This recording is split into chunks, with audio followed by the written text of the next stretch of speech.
Hello and welcome to Pluribus Unum's Fireside Chats. Not as good as FDR's, but hey, it's something. We have 3 pieces of housekeeping to get into for the episode. First one, for some reason my channel is starting to get a little bigger. Now we're actually getting to the closest 700, and it's like, guys, come on. I posted my 200th episode a couple of days, like 2 weeks ago, or 3 weeks ago. You couldn't have given me it then? Come on, man. It's cool that I'm getting it, but I would have preferred it then. But anyways, next thing is, for those who don't know, on Sunday, the day before I posted the last episode about the French election, I chipped my tooth. I chipped the back of my tooth on something, and I still have not gotten it fixed. I can finally say I'm starting to become an adult in America, because I was sitting there on Google being like, is chipped tooth worth fixing? Chipped tooth self-repair? Chipped tooth cost? And then I saw the cost. I'm like, I probably should have said the cost first, because that would have made it a lot more of a line. I don't know if I've officially given up, but maybe and maybe not. In fact, I actually did something to try and prepare to go to the dentist, which wasn't just for going to the dentist, but it was probably going to help, which was, I have finally gotten dose 3. The slight vaccine hesitancy has finally ended me, and there's a good chance I'm probably going to be the only person in my family that gets the 3rd vaccine. I don't know, maybe. I said it. I didn't say it on the show, but I said it privately. I'm probably gonna be the only person in this family that's gonna get my 3rd dose, which I guess has happened. But anyways, enough about me. Let's get right into the news. First, some Mexican news that, again, I didn't know what it was at first, even though I follow them on Twitter. I think that's what I saw on Twitter. But essentially, here's what happened. A bunch of people in the Mexican Chamber of Deputies got together and created something called the Mexico-Russia Friendship Committee. And it was essentially supposed to be a bunch of Mexican legislators that felt that, they needed to support Russia in some capacity. I don't know if it was an explicitly, super, pro-Russia, but I think it's it's the Russia-Mexico Friendship Committee. I guess it's supposed to be, trying to find, basically that's what it is. It's, people who think that maybe you're going too hard on Russia during this thing. And, of course, that got into a little bit of a tizzy in America, with one Democratic representative by the name of Vicente Gonzalez calling for the Biden administration to revoke the visas of the 25 current and former deputies that had done this. Now, here's some facts about this whole shebang. 1, as you heard, there were some former representatives that were in this. I don't necessarily know how this worked, because I thought this was a thing that was done in the legislative chamber, but maybe it was, and they were invited in as, in a friendship capacity, or something along those lines. Maybe this committee isn't technically a congressional caucus or whatever, or maybe it's just a bunch of people doing a get-together. Because the Russian ambassador to Mexico was also involved in the meeting, but the deputies are the ones who are seemingly getting the crosshairs pointed at them. The next fact is, if you could take a wild guess, the person who led the charge was a person by the name of Alberto Anaya. Alberto Anaya is the leader of the Workers' Party of Mexico, or PT. And, of course, there were a lot of members of PT who participated in this event, including one person by the name of Gerardo Fernandez Noronha. Now, I name-dropped him because Noronha is actually interesting, because he is actually possibly in contention for Morena's nomination in 2024. He stated that he intends to run for president in 2024. Again, that's a while away, so I don't know if he's 100% going to do it. But the fact that a person who is in the circulation of potential presidential elections being part of this group is kind of interesting. Speaking of Morena, interesting fact was that apparently there were at least 1 or 2 members of Morena in the coalition. I was originally going to do a full-blown partisan breakdown, but there were just way too many PT people, so I was just I don't care. But one interesting fact that I found was very this is one thing that completely threw me off guard. most of the things that I saw were saying like it was like basically the like coalition of AMLO's coalition. That's what most people were saying. But here's the thing. It wasn't. Apparently, the coalition in this group is PT, Morena, and PRI. There is one member of the PRI that joined this little committee, a person by the name of Augusto Gomez Villanueva, who is a 92-year-old PRI representative who has direct ties to a former president of Mexico. His position was so... like, the fact that this guy entered the scene was so interesting that I literally just had to track down what he actually said to justify this. And I'm going to read his translated quote right here. As a diplomat and politician, I recognize in dialogue the route to achieve understanding and resolve ideological differences as well as political ones. We dialogue with each expression and with all points of view to reach agreements in which everybody is included. Dialogue keeps us away from war and barbaric conflicts. The PRI has always privileged dialogue with all political forces before polarization in full attachment and respect for our ideologies. There is no PRI-more. There is an institutional revolutionary party that has the capacity to include all historical forces at the national and international levels. We have been since 1929. It has been the institutional revolutionary who has designed the international doctrine of Mexico that is the gold letters in the Chamber of Deputies. I mention it today at the installation of the Friendship Group of the United Mexican States and the Russian Federation, of which I am a member. I understand that this is a difficult moment in which the whole world has its eyes fixed on the conflict between Russia and Ukraine. I confess that, like all the inhabitants of this planet who are concerned about peace in this quarter of the 21st century, when we thought we had reached a stage in which it was more important to maintain the openness of a globalized world and a common philosophy of cooperation between peoples and nations, we express hope that humanity does not face the gradual nature of a new war, that the wisdom of dialogue and diplomacy may prevail as a civilized option that leads us to restore peace and coexistence among nations. I make it clear, the role of Mexico has played in defining the principles of foreign policy that compulsory governs our governments, regardless of the ideological symbol they are, respect for our international doctrine.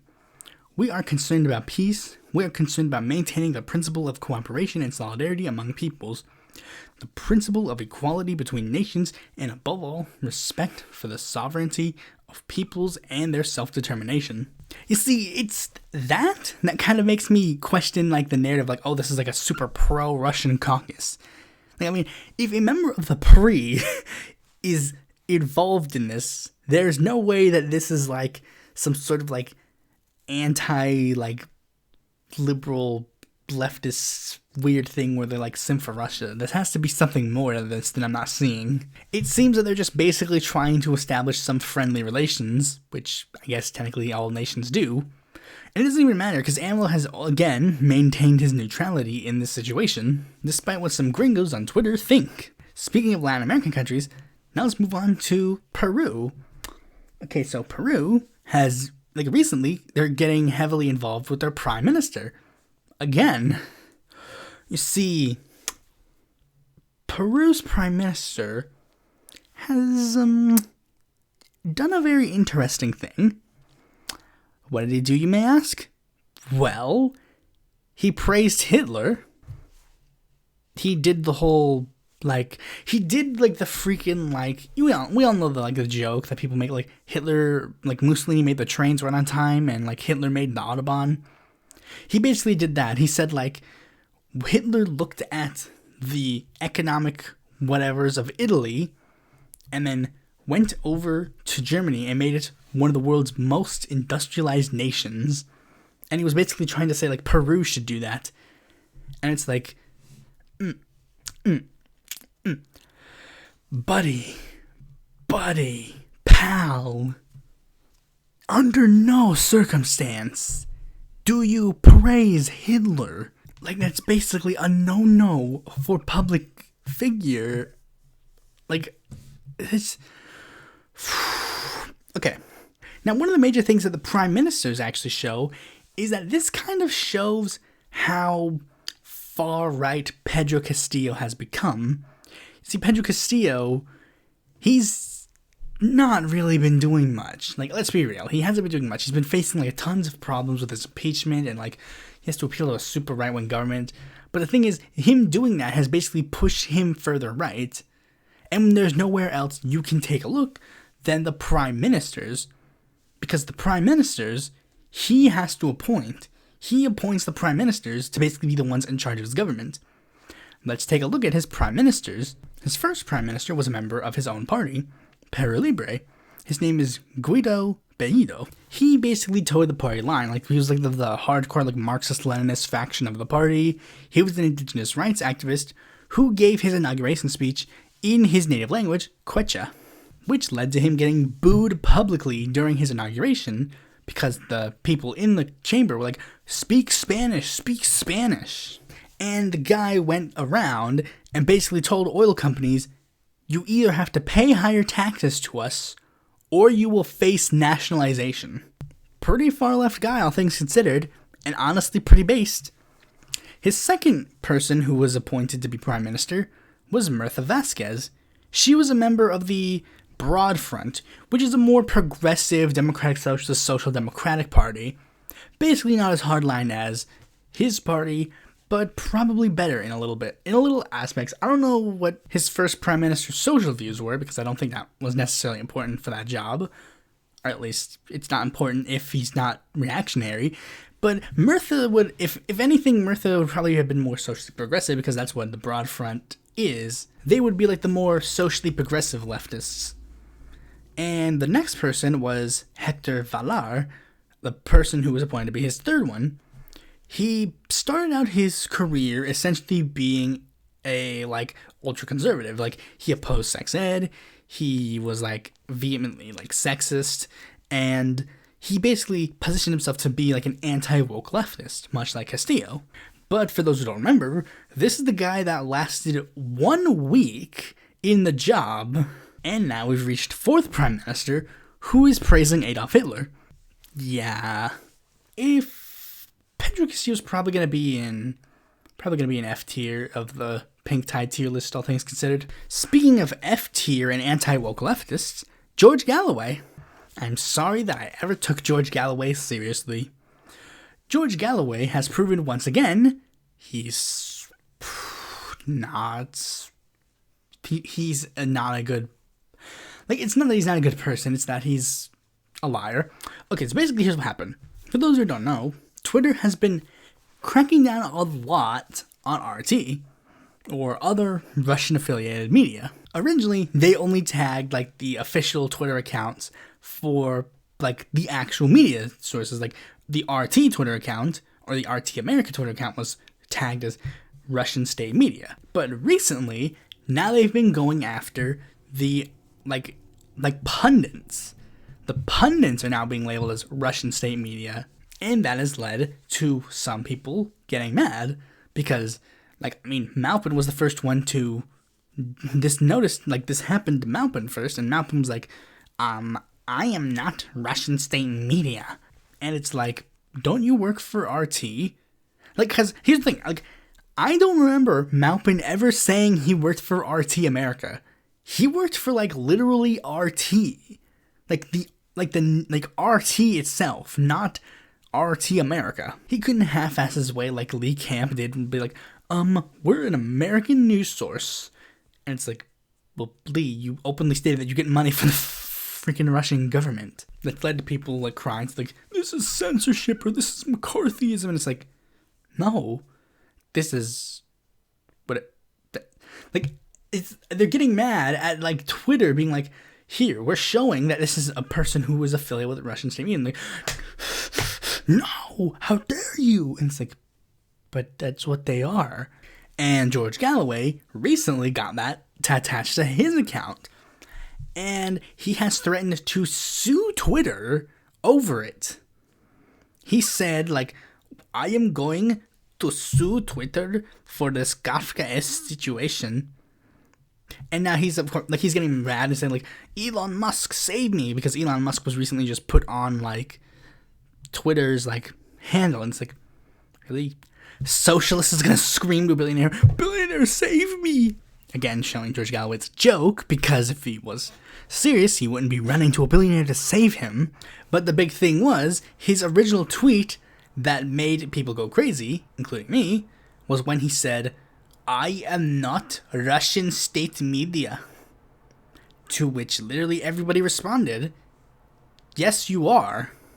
As of this time, as of this recording, to my knowledge, his show, Mother of All Talk Shows, is still being produced by the Russian state media outlet known as Sputnik Radio. He also produced a show called Sputnik for RTUK, but RTUK shut down, I think. But as of right now, he's still producing Mother of All Talk Shows. He tweeted, like, from that account that he was still making episodes, and I posted screen caps from the Sputnik Radio website. It's like, "George, you made an episode on April the 4th. Did your show get canceled in one day?"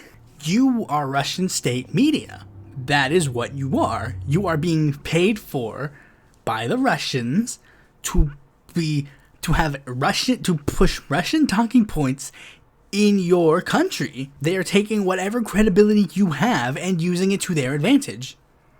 And again, we get all those same people who cry and bitch and moan and like, "What if they come after you next?" And it's like, and I hate that argument, because it's like, I'm never gonna work for Russian state media, so this doesn't apply to me. And they go, "Well, but what?" No. This is what's happening. Galloway is being targeted because he's Russian state media. That is what's happening. The camp was targeted because he was Russian state media. Maupin was targeted because he's Russian state media. That is what's happening. They're not being censored for their political beliefs, because there are people who push for their political beliefs.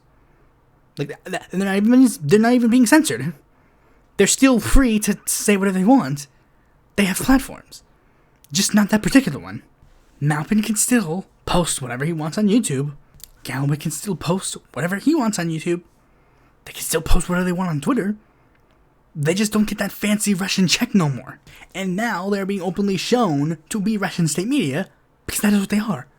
That is what's happening. If they have a problem with it, they can just quit Russian state media.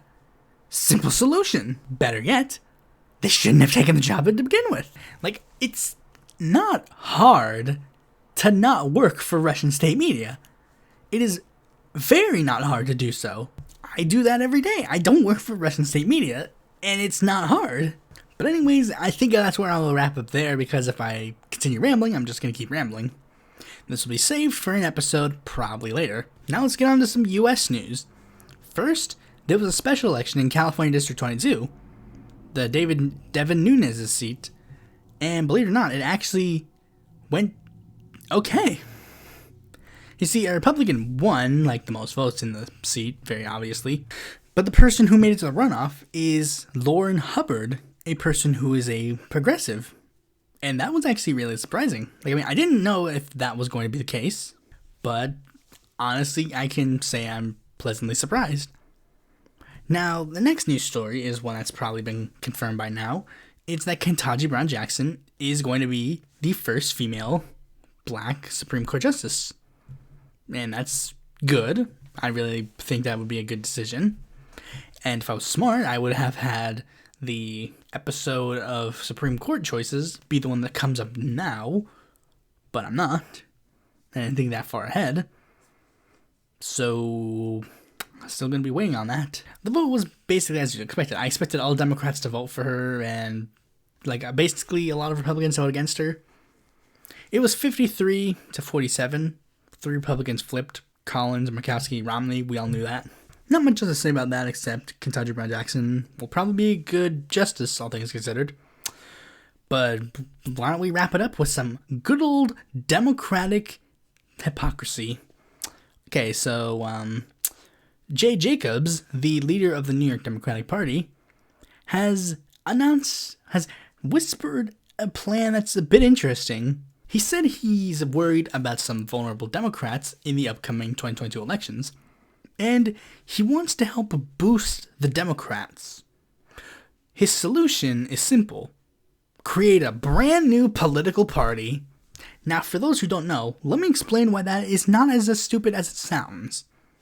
Okay, so New York, for those who don't know, has a fusion voting system where a candidate can receive the nominations of multiple different political parties. As such, New York has a slew of minor parties that actually remain viable in the elections, mostly because some of the parties choose to endorse other candidates and try to get them to be voted in on their ballot line. The parties that are most well known for doing this are the Conservative Party, which is pretty obviously a secondary ballot line for Republicans, the Working Families Party, which is usually a reliable second ballot line for the Democrats, and the Independence Party, who is a third ballot line for whoever the heck is going to win the election. In Democratic-leaning districts, they'll endorse the Democrat. In Republican-leaning districts, they'll endorse the Republican. In the governor's race, they'll back the Democrat. In the Senate race, they'll back the Democrat. And so on and so forth. There are parties that, of course, don't usually do the fusionism, the Green Party, the Libertarian Party, the Serve America movement, but most third-party activity in New York is essentially a secondary ballot line for another party, and it seems Jacobs is trying to get a new party to endorse the Democrats so that he can give them another ballot line, because basically, I think the strategy in his mind is if the Democrat is listed more times on the ballot, then there's a good chance that somebody will vote for the Democrat, even if it is on the ballot line, because all the ballot lines are counted as one. Well, they're counted separately and then counted as one. So it's like whoever gets the most votes in total wins. While some of the fusionist parties are seen as very beneficial, other fusionist parties have been looked upon rather negatively. WFP and the Conservative Party, at least they represent ideological wings of their parties. The Independence Party is of course just seen as they're grifters, just basically jumping on whoever's going to keep their ballot line in place. And, like in this story, there have been parties that have been formed explicitly just to be a ballot line for another candidate. I think the Reform Party of New York State, which was not affiliated with the Reform Party of America, had this, background. Their original thing was, Stop Common Core, and basically formed to be another ballot line for the Republicans. But the most egregious example, which sort of also shows why this is so opportunistic and very crappy, comes from the Women's Equality Party. For those who don't know, the Women's Equality Party was a party that was founded by Andrew Cuomo that was literally built specifically to be a ballot line for him. The WEP has been notorious amongst every New Yorker because of how blatantly egregious this ballot line was. For starters, as you can take a wild guess, Cuomo was not a woman. But you know who were women? His vice governor, Kathy Hochul, and his opponent, Zephyr Teachout. And there's a secondary reason as to why it's egregious. Teachout originally did not run for the Democratic nomination. She ran for the nomination of the Working Families Party. Speaking of, the Working Families Party has been a big thorn in the side of the Cuomo administration because, as I said, the WFP is representative of an ideological faction, and as you can take a wild guess, they don't necessarily just sit idly by and let the Democrats walk all over them, even though I've painted them that way in the past. They do actually try to push Democrats to adopt their agenda. And Democrats don't necessarily like that. What they like is blind loyalty. They want you to be vote blue no matter who. They want you to just sit idly by and just expect the Democrat to be your chosen candidate. And the WFP was not going to do that. The WEP was exactly that. And as you could probably take a guess, they have very similar acronyms, almost as if Cuomo was deliberately trying to have people vote for one and not the other in an effort to confuse people. Because the way the fusion votes work is that you have to get a certain number of votes in the general election in order to qualify as an officially sanctioned party of New York. So think about it. Cuomo wants you to vote for him on this ballot line that has a very similar name to a very prominent ideological ballot line, it's almost as if Cuomo created the Women's Equality Party to try and get rid of the Working Families Party. It didn't work, but the Democrats have still desperately tried to do everything in their power to make sure that the Working Families Party essentially disappears. The most recent one was that they raised ballot thresholds for minor parties, which, if I remember correctly, were like slightly higher than the Working Families Party's like ballot line number. Like, it's way past the Greens and Libertarians and the Serve America people, but it's like just above the Working Families Party's usual vote totals.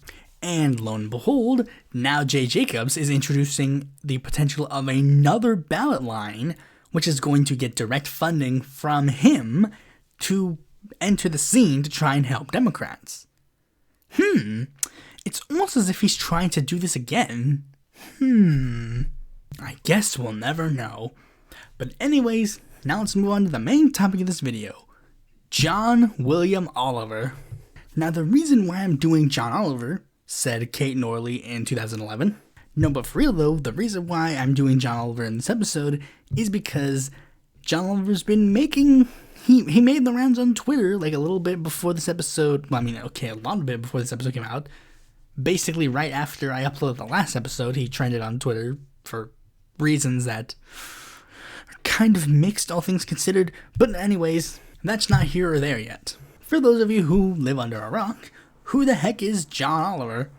John Oliver is a British-American comedian, writer, producer, all that other jazz, actor, TV host. You know, he's been in a lot of prominent shows that you may have heard of, like Randy Cunningham 9th Grade Ninja, where he played the iconic character Coach Green, played a character known as Dick Pants in the iconic movie The Love Guru, and who could forget Steve from Wonder Park? Oh yeah, and some minor roles that he played are like this guy called Zazu from The Lion King, and this guy from the show about a community college called Ian Duncan. Who'd watch a show about that? However, he also appeared as a correspondent on a little-known show that you may know called The Daily Show, which he did for quite a bit before starting his own show called Last Week Tonight with John Oliver on HBO. In these shows, he gives political commentary, because if I needed anybody to give me analysis of the American political scene, I needed a guy whose biggest contribution to society is Dick Pants from The Love Guru. F yes. The format of this show is basically like my show. Almost as if I, borrowed some elements from the show. Much like The Daily Show, it's sort of like news political centric with a big note of comedy. Except unlike The Daily Show, which is basically like pretending to be a news source, he basically just does that for like the first 5 minutes of the show. Or like the first, I think 5 minutes or like 10 minutes. Like go over like whatever news of the day or like a smaller story. And then he'll play like a little thing called And Now This, where he basically just clips together a bunch of things together before going into the main story, which is where he does a deep dive on whatever issue he wants to talk about. Again, much like this show, but with a noticeably larger amount of quality. In fact, while I was looking into this for this episode, I was wondering, wait, did I borrow Oliver's stuff? And I was originally I don't think I did, but then I'm looking back and I'm like, yeah, I 100% did. The timelines just match up pretty well. I didn't watch this show until 2016, late 2016 or 2017, maybe early 2018. You know, again, around the time that I would have been formatting the idea of this channel. And Oliver's show was, again, essentially political commentary in a similar vein to Jon Stewart. Not only in its presentation, but also in its message. John Oliver and Jon Stewart, both relatively left-leaning people. Stewart openly stating that he identifies as a socialist. And Oliver being slightly more coy with his political views, but not in he doesn't give himself a label, I don't think, but he but like his show essentially espouses what his political viewpoints are. Like, let's take a look at the main stories of his first season. Palm Wonderful LLC versus Coca-Cola, Capital Punishment, Global Warming Controversy, The Right to Be Forgotten, Net Neutrality, FIFA, Immigration Reform, Dr. Oz's June 2014 Senate hearing, Burwell v. Hobby Lobby, Income Inequality and Wealth Inequality, Incarceration in the United States, Nuclear Weapons in the United States, Native Advertising, Payday Loans, The Shooting of Michael Brown and Police Militarization, Student Debt, Scottish Independence Referendum, United States Embargo Against Cuba, Drones, Civil Asset Forfeiture, Special Immigration Visa, Sugar, American Legislative Exchange Council, and the lotteries. Now, as you can tell, not every single subject is political, but he will find a way to make it political. Like the Sugar episode. I don't remember specifically what that episode was about, but if I had to take a wild guess, going back, it would probably be it would either be an episode about the sugar industry, like being built on the backs of slavery, or the sugar industry basically being a huge, massive corporation that like has bought and sold basically anything to make sugar look good, or the nasty campaigns that they have run, or all three.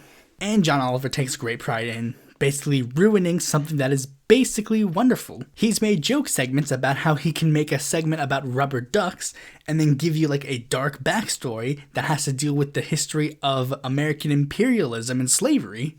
Now, his show didn't really become prevalent until the net neutrality episode. The net neutrality episode was the episode that coined something called the John Oliver effect, which is where he takes a very small subject that probably the majority of American people probably wouldn't care about, explains it in a simplified and concise manner, which then kickstarts a movement around said thing. The net neutrality episode is the prime example, because before then, net neutrality was seen as like some sort of like tech thing. Like, people didn't necessarily know, like, what does this have to do with me? How will this affect my interests? Then John Oliver lays out point blank, this is what would happen if net neutrality was repealed, and this is why net neutrality is so important. Many net neutrality activists point blank state that the John Oliver episode about net neutrality is what kickstarted a lot of people into being in favor of net neutrality and pushing really hard to keep net neutrality in place. Net neutrality would be an issue that John Oliver would frequently go back to, thanks to Ajit Pai and the net neutrality fiasco that happened in 2018, I believe. For context, that original episode was made in 2014, and I don't know exactly when. I think this was always a thing for his show, but like these things became, like these main segments became so important that John Oliver would eventually just start posting them online. Like, I mean, Oliver, like, occasionally did, like, post, like, small segments on the YouTube channel, but then John Oliver basically started pushing extensively for his YouTube channel, creating web-exclusive content to be posted on his YouTube channel, and then, even, just like I said, point-blank putting the main segment of the episode on his YouTube channel, which is where a good majority of people watch John Oliver. That's essentially where John Oliver's most viewed things are basically at. And that's kind of why I didn't originally think that I borrowed a lot from John Oliver, because that is the only way I watched him. I didn't watch like the actual show. I watched the YouTube clips. And here's one of the big things that Oliver does with his show. Since he has a lot of money, he's a rich man, and his show makes a lot of money, and it's being backed by HBO, one of the most prominent, like, media organizations, I think. He has a lot of money to basically spend on some stunts to do a lot of things. Like, one of his most interesting ones was Our Lady of Perpetual Exemption, which was a church that he made to call out the fact that televangelists can basically just scam a bunch of people. So he literally created a church. While his show was obviously important and relevant, I think his show was basically kickstarted a lot more into the limelight, with all this stuff being added to the 2016 election, because that's where things started getting a bit more, shall we say, interesting. You know, Trump. was basically talked about nonstop on his show. He's notable for quoting the Trump thing, like, he's Trump, not Trump. In fact, a lot of what happened during the 2016 season was essentially focusing on the 2016 election. Again, mostly focusing on Trump. Because, like, to be honest, Trump probably garnered himself a lot more to comedy than the rest of the candidates. However, this is the season that I think most people also find a bit, like, the most controversial. Well, his watchers would probably find controversial. Because this is the one where he, like, I mean, let's be honest. This season is where John Oliver's essentially just, like, a blue no matter who lib. Again, this season was basically Trump. But things didn't become prevalent until the 26th episode of this season, which I think most people don't like. Because I didn't like the episode, at least at the time. I don't like it now, even. It was the one where he talked about the Jill Stein and Gary Johnson campaigns, and basically crap talked them in the same way he crap talks like Trump, which led to a lot of problems, because there were some things that he said in that episode that apparently weren't exactly true. One of the most prevalent criticisms of that episode that 100% stays maintained to this day is when Jill Stein, like, he talks about Jill Stein's plan, cancel student loan debt, and Jill Stein says that she will do it via quantitative easing. John Oliver says that's not how quantitative easing works. He doesn't explain what quantitative easing is. He doesn't explain why it doesn't work. He just says that's not how it works. And then an economist, after this episode came out, said, no, quantitative easing can be used to do that. And this is where we're actually going to have to start talking about, like, what his political views are. Because up to this point, he's essentially been sort of like Democrat-ish. I mean, he's definitely no Democrat, but he's like, what is his political views? Because I don't think he's talking, like, I don't remember any segment of his that talked about Bernie. He probably has episodes where he talked about Bernie in some capacity, but none of those segments really seemed to resonate with me. And he didn't really, like, especially go like, oh yeah, Bernie would be the best candidate for president or whatever. Because I guess, because technically that wasn't his, like, that's not his job. His job is to, like, make fun of people, like, make jokes. So he essentially spent all this time mocking Trump. And he basically came off as, like, some sort of, like, center-left-ish guy. And it basically continues a little bit as we start delving into how he views worldwide politics, which were also relatively weird. Like, during his 2017 analysis of the French presidential election, I don't remember everything he said. I think he gave Mélenchon, like, a passing mention where all he said was, like, Mélenchon, he has holograms, and then he made a joke saying, like, it was quote-unquote cool. Like, he was mocking it and saying that it was not cool, and it's like, that's, like, I mean, even if you don't like Mélenchon, that's cool. Like, he has holograms, that's awesome. One personal one that rubbed me the wrong way was his analysis of the 2018 Mexican presidential election, where he gave some really weird analysis of AMLO. You know, basically repeating sort of like media talking points of like, oh, AMLO is like very like wishy-washy in his platform. And it's like, no, he's not. He's very abundantly clear about a lot of his policy planks. And then like, oh, he's a lot more like a Mexican Trump. And it's like, I find that a little hard to believe that the almost borderline socialist is the Mexican Trump. But the biggest one that got him into the most trouble was his video talking about Venezuela.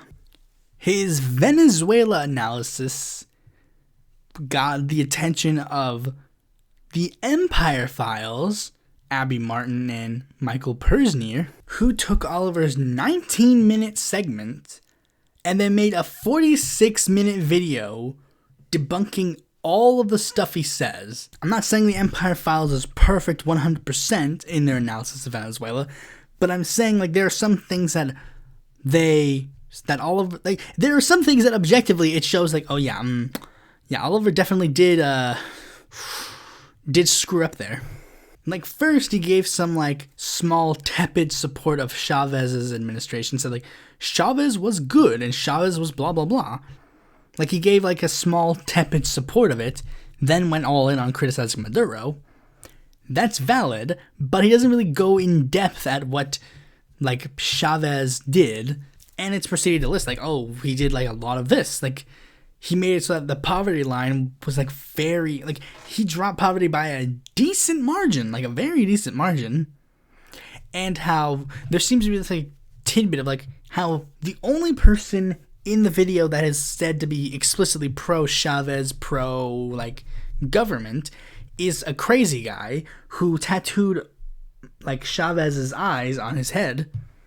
Like, that's the only person who's shown to be explicitly pro-Chavez outside of Maduro. But the most egregious example that is very prominent is one thing that John Oliver likes to do is, like, he has, like, little quotes that appear on the side of his screen to give some visual medium in order to make you not just look at some, like, old British guy giving, like, jokes. But, like, he does that, also has, like, little, like, funny pictures sometimes. But like, with the quote one, like, he showed a quote that tried to paint, like, Maduro, you know, again, being relatively unpopular with his populace. And the one thing that he showed, the quote said, like I'm paraphrasing, but it was basically something along the lines of, Maduro has the support of ... X% of the population. And from that quote, it's showing that Maduro has support from X% of the population. But that ... indicates that he's like, there's a part of the phrase that's cut out. Well, the Empire Files looked into it because he shows where he got the quote from, like the news article and, like, the organization. So they looked it up, and it turns out that that quote was literally taken a decent bit out of context, and those 3 dots hit a lot of the phrase, and that when given the full context, it was saying that Maduro had the diehard support of X% of the population. It was like, Maduro is still relatively popular, but only has this diehard support of X% of the population, i.e. the people that will go out with, like, Chavista flags and whatever. Like, the people who are his most diehard base, he only has that much support, as opposed to Chavez, who probably had a decent more support. It wasn't indicating his overall approval, but rather his approval amongst really diehard members of the party. And this is basically where Oliver kind of stayed. He was like a center-left-ish, lib-left type guy. Criticized Trump and, like, gave some, like... And gave, like, progressive type, like, commentary. Soc Dem, Soc type thing. But then, 2 things happened. The impeachment trial, which was basically what John Oliver was building up to for his whole series, and the COVID-19 pandemic. And it seems, much like a lot of other people, the COVID-19 pandemic shifted John Oliver decently left. His first segment for 2020 was him giving an big explainer about Medicare for All. Then he spent a lot of this season, like, talking a lot about COVID-19 and how, like, a lot of bad things have been happening due to COVID. Then, of course, George Floyd happened, and John Oliver was starting to make some content that was a bit more radical. Like, I mean, it's not that he wasn't, like, again, he was progressive, like, for, like, a while, but this was a lot more, like, I mean, it was in the same vein, but he kept getting, but again, he's starting to get, like, more vocal. Like, I think at one point, he literally, like, name-dropped some progressive, like, people progressive in some sense. Like, one of them was Richie Torres, so it's like, okay, kind of progressive. But it was basically like we elected 2 gay black representatives. That's pretty cool. And they're pretty cool, all things considered. And, like, his final segment of that year was basically, we need to do these big things. Like, we need to enact these healthcare reforms. We need to enact, like, the Green New Deal. Like, he was basically point blank giving out, like, actual, like, political things. Like, whoa, dude, this is a bit interesting. You used to be, like, the critiquer. Now all of a sudden you're giving, like, actual political, like, stuff. Like, Oh, me. And this is where things got a bit more controversial for the Twitter sphere. Because one of the big things that was critical, like people were criticizing him for, like why he was trending on Twitter for that little bit, was that there were some communists on Twitter, that's always where the problems begin, communists on Twitter, who were criticizing John Oliver for saying like their criticism of John Oliver were that he was spending so much time talking about capitalism but never actually name dropped it. Like, it's like he spends his whole show critiquing all the bad things about capitalism, but then doesn't actually name drop capitalism. And that was a reason why John Oliver was a bad person. To which I say, no. In fact, he's, this is the big thing. Like, we also gotta remember this. John Oliver's, on mainstream media.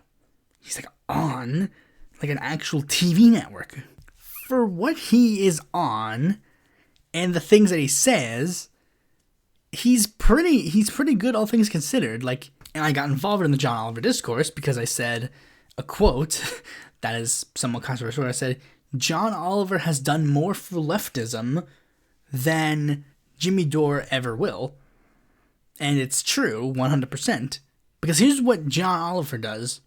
John Oliver gets on his show every Sunday on one of the top watched TV networks and also one of the top watched streaming networks and gives basically diet socialism for American population and points them in the direction of actual socialism.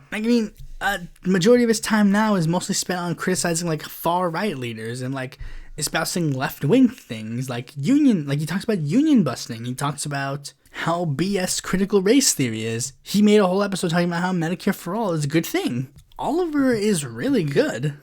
Granted, he was also the red pill of corporate takeover of YouTube, but you have some wins and you have some loses. At least Oliver's not like other late night talk show hosts, and is actually funny.